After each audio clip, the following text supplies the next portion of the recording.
চিকিৎসকরা পর্যবেক্ষণ করার পরে যদি দেখা যায় যে তারা মনে করেন যে বিএনপি চেয়ারপারসন বেগম খালেদা জিয়াকে বিমানে ওঠানোর মতন বা অবস্থায় রয়েছে, তার শারীরিক অবস্থায় সেটি যদি সায় দেয়, তাহলেই কিন্তু যে বিএনপি চেয়ারপারসন বেগম খালেদা জিয়াকে আগামী রোববার লন্ডনের উদ্দেশ্যে নিয়ে যাওয়া হতে পারে। একটি বিষয় আপনাদেরকে জানাতে চাই, গত 23শে November BNP chairperson Begum Khaleda জিয়াকে রাজধানীর এভার কেয়ার হাসপাতালে ভর্তি করা হয় এবং তারপর শারীরিক অবস্থার কিছুটা অবনতি হলে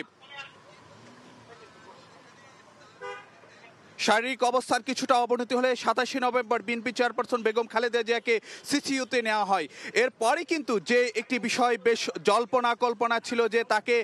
উন্নত চিকিৎসার জন্য দেশের বাইরে নেওয়া হবে কি না, এবং সেটি কিন্তু বিএনপি চেয়ারপারসনের যে ব্যক্তিগত চিকিৎসক এবং তার যে মেডিকেল টিমের পক্ষ থেকে বারবারই যেটি জানানো হয়েছিল এবং দলের পক্ষ থেকে বলা হয়েছিল, যদি মেডিকেল বোর্ডের পক্ষ থেকে মনে করা হয় যে তাকে লন্ডনে নিয়ে যাওয়ার মতন অবস্থা রয়েছে, তার শারীরিক অবস্থা সেটি যদি সায় দেয়, কেবলমাত্র তখনই তাকে দেশের বাইরে নিয়ে যাওয়া হবে। তো সেই জায়গাতে গত বুধবার কিন্তু যুক্তরাজ্য থেকে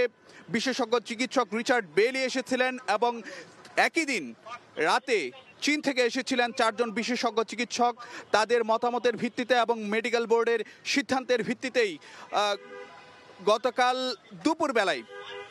বিএনপি চেয়ারপারসন বেগম খালেদা জিয়ার ব্যক্তিগত চিকিৎসক ও বিএনপির স্থায়ী কমিটির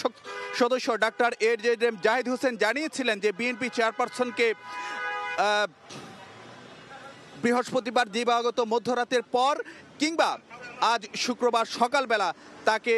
নেওয়া হবে লন্ডনে উন্নত চিকিৎসার জন্য।